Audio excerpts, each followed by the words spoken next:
What I grew up with technology and loving it and gadgets and what equipment can do, and I loved reading tables of numbers that compared things. That's not really the best way to compare things now in my mind, but so of course, yeah, I'd always look at the cars and the comparisons, but you know, that I'm more of an electronics tech geek.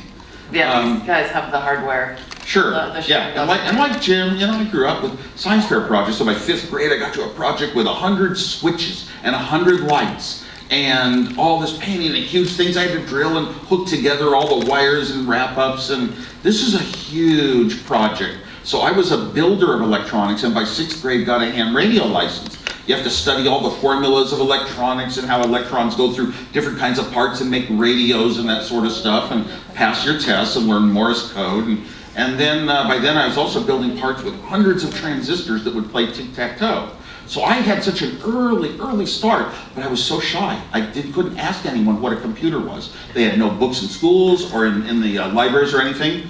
But by high school, I got given the privilege to go down and program a computer. Computers were further out than rocket science in those days. I mean, they really were they were more strange and farther away. And wow, I learned that a computer can be really fast, 1 million things a second, and it still can't solve problems without a human mind to direct it. And we're still at that stage. But then I started designing my own computers. I had my experience from elementary school designing things out of logic, and I now got books, manuals on what computers were. I sat down on paper and taught myself, no books. Tried, it took weeks and weeks, and I started trying to improve it, make it better with fewer parts. And I got to where I could design almost any computer in the world in 2 days while I was in high school. And I told my dad, I am going to own a 4K computer someday. 4K, because 4K was enough memory to run a computer language so you could type in programs and solve problems. 1 million things a second. Someday I was going to own one, and he said it costs as much as a house. And I was stymied at the kitchen table, and I said, I'm going to live in an apartment. I threw down the gauntlet. I was going to have a computer somehow, someday. You know, we share an early experience because one of the early projects I did was to build a tic-tac-toe game as well, too. And very basic. Oh my gosh. But really enjoyed it and really set the tone. You know. So can you if you did tic-tac-toe, did you do what I did? Start on a piece of paper and you play every single game. It takes about 2 days and make notes of which squares will lead to what actions. That's right. Wow. I wish you guys still had those plans and compare and see who's better. That's the heart, really, of making great products, even in the automobile industry, is really going down to little nuts and bolts and spending a lot of time at a low-level thing, because when you're doing new things, after you've done it, it's good. Now you can think, everybody says, oh my gosh, this is easy. This is the formula, but somebody has to come up with ideas the first time. Being in the car, what kind of technological disruption do you think would improve your driving experience? Actually, connection to online music sources I don't rule out. I still love the radio going. Even white noise, even if my thoughts are dreaming off new product ideas and whatever. Navigation's probably the most important one right now. But navigation systems it's like, oh my gosh, everybody's getting them, but you tend to wind up saying every navigation system will lead you astray, and but it'll get you back on. And I just want navigation systems to work like a human, describe the roads coming up and where my turn is the way a human being that was in the car with you would. We don't yet have something like viewing through the windshield, a real view of the roads in front and which one to take. I guess if we had one of those, what do they call it, windshield views that the pilots have? Augmented reality, like iRobot, the movie, right? Well, augmented reality is what you want, is something that's absolutely showing you exactly kind of which lane to be in long in advance and speaking to you well. And so there's a good thing to help me with my driving, because I'm always going to places, and I always want to go to a place. I don't know the address or the route very often. Take me to this new restaurant, and drive me get me out of the city, just get me home. Along those lines, the vision for navigation really has to be to take me from where I am to where I want to be.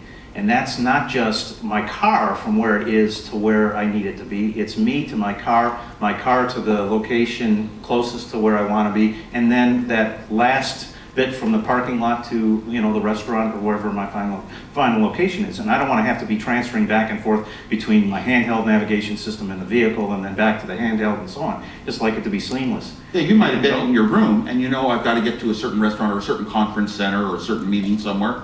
and you know it and could just speak it, but you really want the guidance all the way there, yeah. Right. Steve, what do you think about, I mean, we've seen a lot of, for example, smartphone platforms as a good example of trying to win over developers to various platforms. Yeah, What do you think about the idea of I'm yet almost another- always a very open thinker, and I think that a platform like this should be developed in such an open way that, of course, it's working with devices that are in your house, and it shouldn't be just a restricted few sets that, for example, that Ford sells. Ford should say, aha, we're making more than cars, we're making this a platform for cars to be universally, connected. And that platform, we will sell in our ways, or we'll get it out and allow everyone in the world to use that platform. And then it has a chance of growing up and being something real and a part of our life in all of the products we buy, and everything will surge. Do you feel like Yeah, then you got something like the Nest thermometer that sort of learns when you're in and out of your house. Oh, but you're driving home half an hour early today, and it'll know in advance from your car, signaling. All these little things are going to be so fun for developers to develop and play with, and some of them will hit with people and some won't.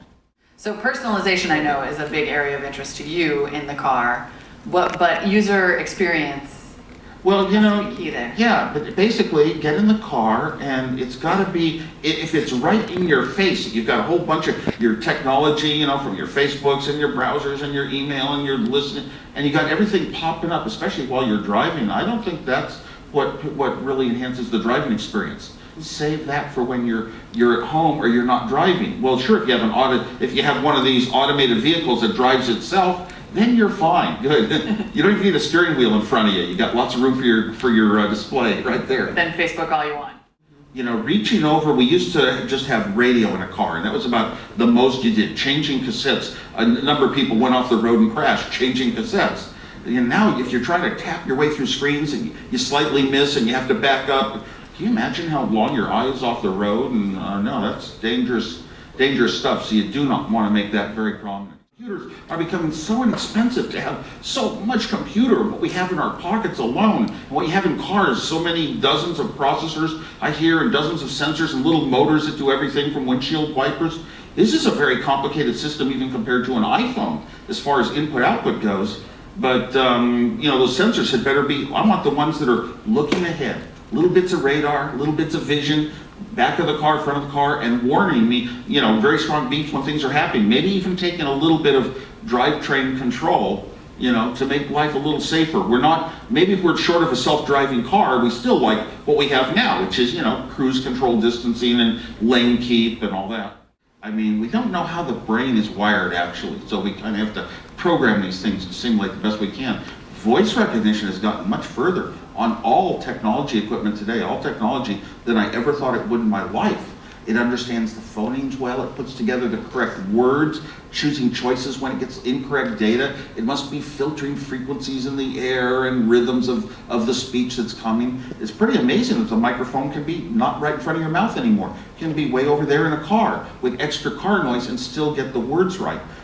So when I say, set the speed to 102, it says setting temperature to 102, or something like that, just an example.